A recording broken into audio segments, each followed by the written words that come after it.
Il y a beaucoup de gens qui m'ont demandé, mais 100 jours, tu te rends compte, c'est quand même... c'est costaud ça.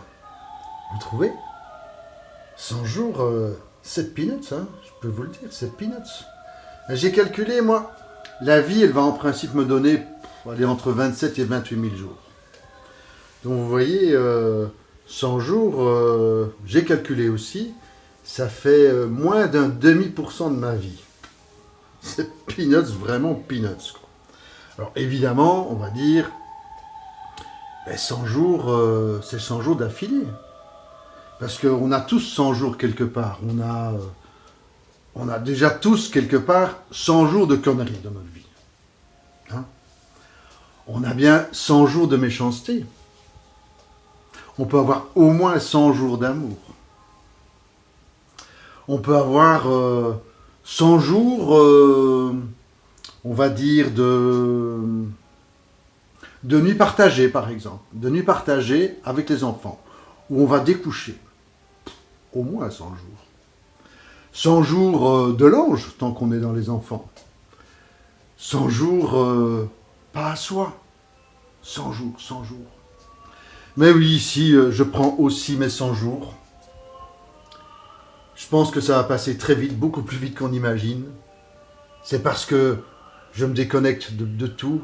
Je me libère de beaucoup de choses et peut-être que ça frappe et ça interpelle certaines personnes, que beaucoup de monde voudrait à un moment faire ce stop dans sa vie. Ben, je comprends. J'en ai toujours rêvé aussi. Je vais essayer d'aller jusqu'au bout. Je suis qu'au début de ma période de 100 jours.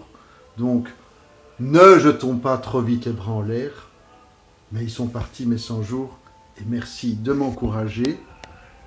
À tout bientôt. Voilà, on est de bon matin.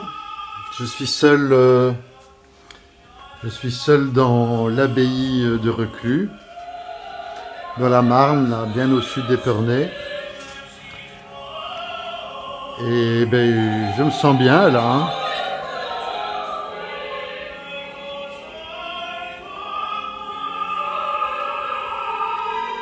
C'est chouette quand même la vie de moine.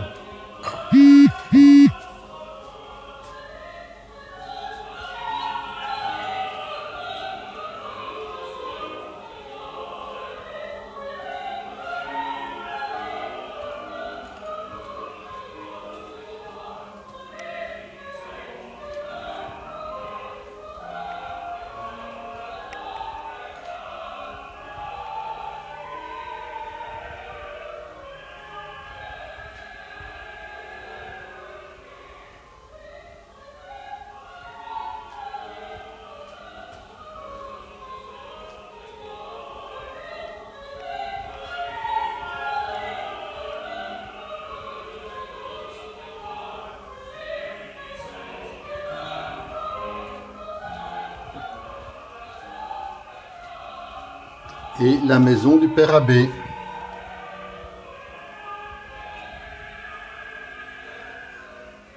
C'est quand même gai de commencer sa journée comme ça. Ça me met de bonne humeur. Ça me met de bonne humeur pour commencer ma journée. Et je vous souhaite aussi à toutes et à tous une bonne journée.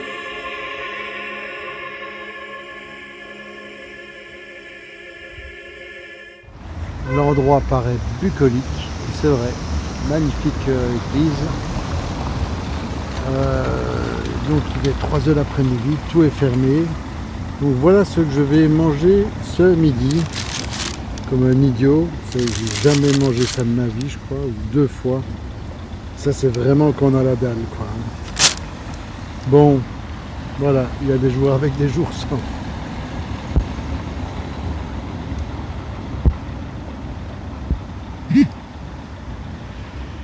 Ici encore le son de choses.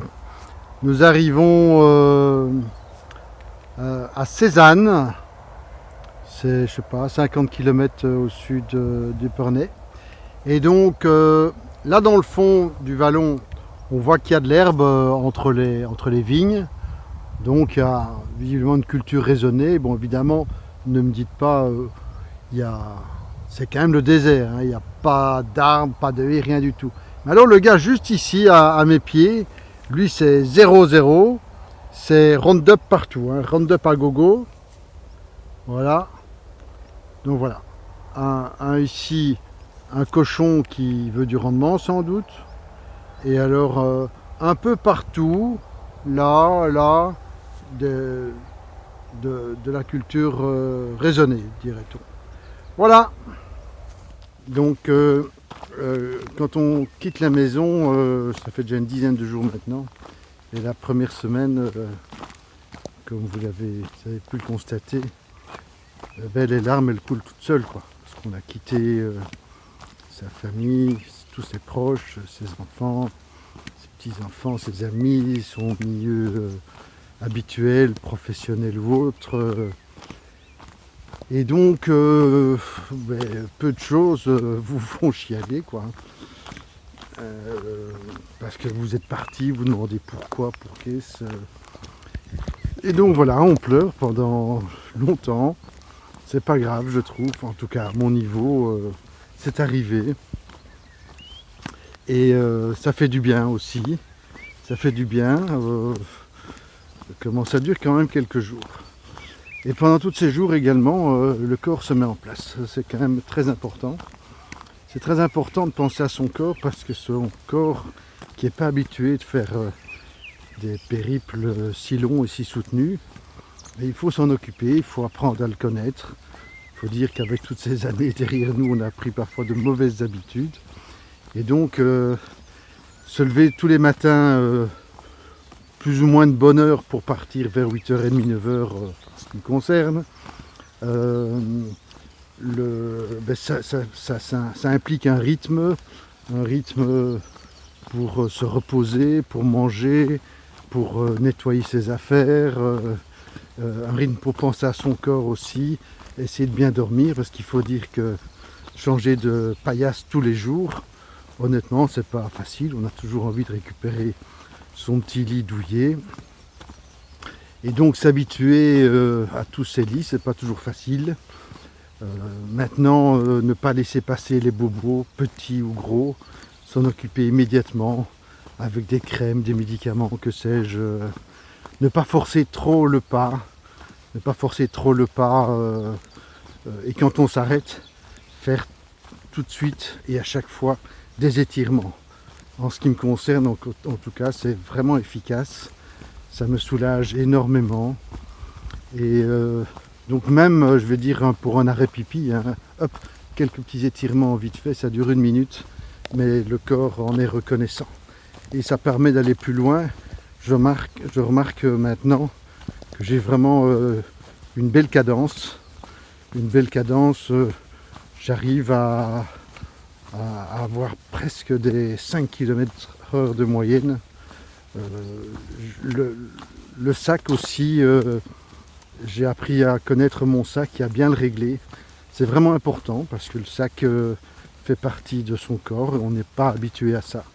Donc c'est très important de bien le régler parce qu'on peut très vite avoir des gênes importantes ou des frottements. Donc tout en se limitant dans le poids du sac, l'ajustement du sac est vraiment très important. Donc voilà, apprendre son corps, là depuis une dizaine de jours que je suis parti, je pense que maintenant c'est bon. J'ai pas eu de bobo, j'ai encore aucune cloque, rien du tout, pas de tendinite, pas de douleur nulle part. Bien sûr, il y a la fatigue de fin de journée, mais une fatigue tout à fait normale. Et je vais pouvoir maintenant prendre ces bonnes habitudes de gérer le corps comme je le fais depuis quelques jours. Et puis maintenant, commencer à penser à moi tout doucement. J'ai le plaisir de vous annoncer que les aubépines sont en fleurs. Ouais, le printemps est là. Viens, Saint-Esprit, viens, ouvre le ciel, descends sur nous. Viens, Saint-Esprit, viens, feu éternel, embrase-nous. Viens, Saint-Esprit, viens, tout blancheur